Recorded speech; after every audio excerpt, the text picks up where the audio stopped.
اللہ رب العزت کی راہ میں اگر مال خرچ کیا جائے، صدقہ کیا جائے، اب وہ چاہے صدقات واجبہ ہوں یا صدقہ نافلہ ہوں، دنیا میں اللہ رب العزت اس کا اجر عطا فرماتا ہے، اس کا بہترین بدل عطا فرماتا ہے۔ دینی اعتبار سے بھی اس کے فوائد ہیں اور اخروی اعتبار سے بھی اس کے بہت ہی عظیم فوائد ہیں۔ اللہ رب العزت نے قرآن مجید فرقان حمید میں ارشاد فرمایا، مثل الذین ينفقون اموالهم فی سبیل اللہ کمثل حبۃ انبتت سبع سنابل فی کل سنبلۃ مئۃ حبۃ واللہ یضاعف لمن یشاء واللہ واسع علیم۔ اللہ رب العزت نے فرمایا، مثل الذین ينفقون اموالهم فی سبیل اللہ، ان لوگوں کی مثال جو اللہ رب العزت کی راہ میں اپنا مال خرچ کرتے ہیں۔ انبتت سبع سنابل فی کل سنبلہ کمثل حبہ، ایک ایسے دانے کی مثل ہے کہ جو 7 بالیاں اگائے اور ہر بالی میں 700 دانے ہوں، ہر بالی میں 100 دانے ہوں، تو یوں اس طرح ایک دانے سے 7 بالیاں اگیں اور ہر بالی میں 100 دانے ہوں تو کل ایک دانے سے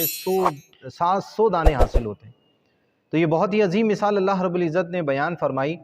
کہ ان لوگوں کی مثال جو اپنے مال اللہ رب العزت کی راہ میں خرچ کرتے ہیں اس دانے کی طرح ہیں جس نے 7 بالیاں اگائیں اور ہر بالی میں 100 دانے ہیں، اور اللہ رب العزت اس سے بھی زیادہ جس کے لیے چاہے اجر عطا فرما دے۔ واللہ واسع علیم، اللہ رب العزت وسعت والا اور اللہ رب العزت علم والا ہے۔ تو اللہ رب العزت نے یہاں پر اپنی راہ میں خرچ کرنے کی مثال بہت ہی عظیم ارشاد فرمائی، اور ایک مثال کے ذریعے اللہ رب العزت نے اپنی راہ میں خرچ ہونے والے مال کی جو عظمت ہے اور اس کا جو بہترین بدل ہے اس کے بارے میں ارشاد فرمایا کہ جیسے کہ کوئی ایک شخص ایک دانہ زمین میں ڈالے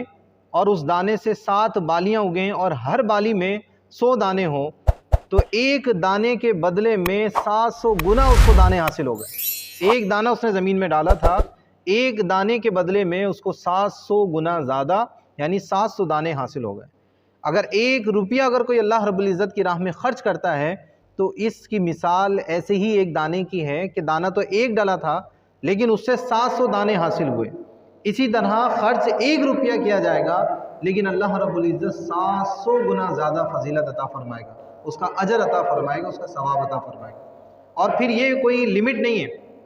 فرمایا اللہ رب العزت نے واللہ یضاعف لمن یشاء، اور اللہ رب العزت جس کے لیے چاہے اور بڑھا دے، جس کے لیے چاہے اور بڑھا دے۔ تو اللہ رب العزت کے خزانوں میں کوئی کمی نہیں ہے، وہ عظیم خزانوں کا مالک ہے،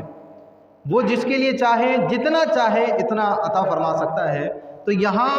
خرچ کرنے کی مثال 700 گنا زیادہ دانے کے ساتھ عطا فرمائی کہ ایک دانہ ڈلے گا تو 700 دانے حاصل ہوں گے۔ اسی طرح اللہ رب العزت کی راہ میں 1 روپیہ خرچ ہوگا تو 700 روپیہ خرچ کرنے کا ثواب عطا کیا جائے گا۔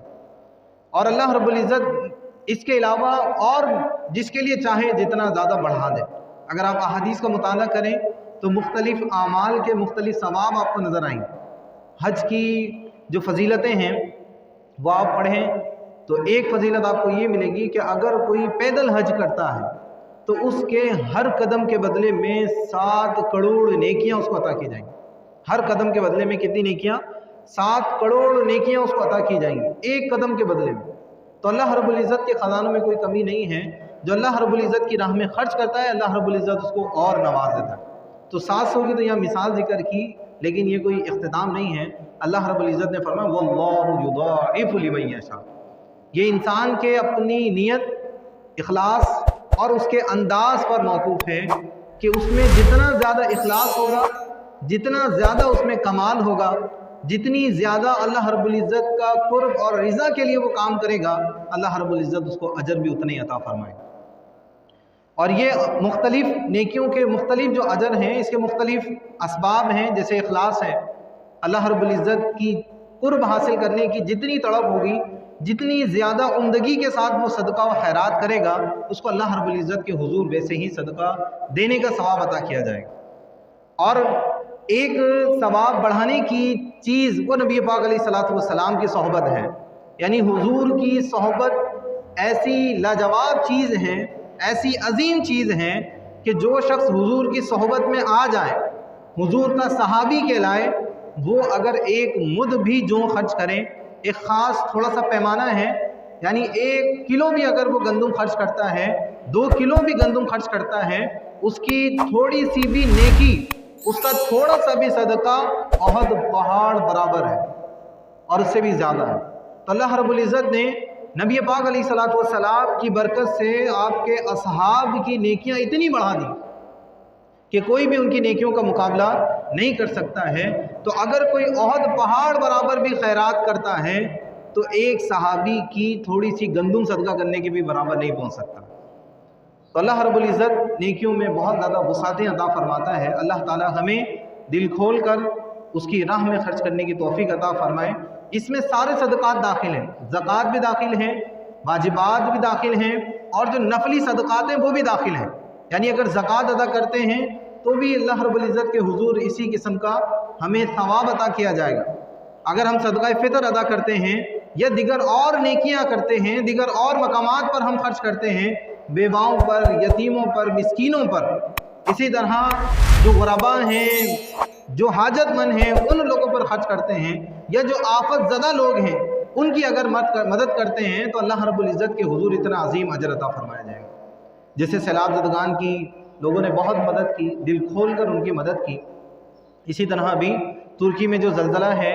تو دنیا کے مختلف ممالک سے مسلمان بہت زیادہ مدد کر رہے ہیں، تو ہمیں بھی چاہیے کہ ہم اپنی طاقت کے مطابق ترکی کے مسلمانوں کی مدد کریں۔ اب کریں کیسے؟ تو اس کے لیے دعوت اسلامی کا بہترین ادارہ ہے FGRS، تو یہ بہت ہی زبردست کام کر رہے ہیں، تو ہم اس کے ذریعے اپنی رقم ترکی پہنچا سکتے ہیں، اور ترکی کے جو بے آسرا مسلمان ہیں، بے گھر مسلمان ہیں، ان کے پاس نہ تو چھت ہے، نہ رہنے کا کوئی انتظام ہے، نہ کھانے کی کوئی چیز ہے، تو ہم اپنا مال ان تک بھی پہنچا سکتے ہیں، اور 1 روپیہ بھی اگر ہم پہنچا دیں تو اللہ رب العزت کے حضور کتنا اجر اس کا انشاءاللہ ہمیں حاصل ہوگا۔